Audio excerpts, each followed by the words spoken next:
Saudi আরব সম্প্রতি ১৩টি দেশের নাগরিকদের জন্য নতুন ভিসা নিষেধাজ্ঞা আরোপ করেছে। এর মধ্যে বাংলাদেশের নামও রয়েছে। এই নিষেধাজ্ঞা উমরা, ব্যবসা এবং পারিবারিক ভিসার ক্ষেত্রে প্রযোজ্য।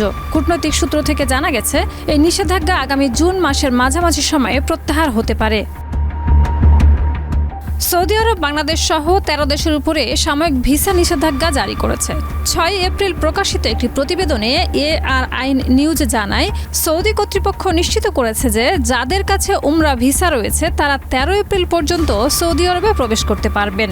আরও যেসব দেশের নাগরিকদের উপরে এই নিষেধাজ্ঞা কার্যকর হয়েছে সেগুলো হলো পাকিস্তান, ভারত, বাংলাদেশ, মিশর, Indonesia, Iraq, Nigeria, Jordan, Algeria, Sudan, Ethiopia, Tunisia এবং ইয়েমেন। এই নিষেধাজ্ঞার মূল কারণগুলোর মধ্যে অন্যতম হলো হজ মৌসুমে অবৈধভাবে সৌদি আরবে প্রবেশ এবং হজ পালনের প্রবণতা।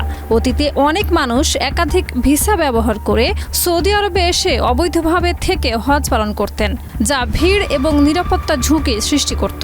এছাড়া অনেকে ব্যবসা বা পারিবারিক ভিসা নিয়ে সৌদি আরব এসে অবৈধভাবে স্থানীয় বাজারে কাজ করতেন, যা শ্রম বাজারে বিশৃঙ্খলা সৃষ্টি করেছিল।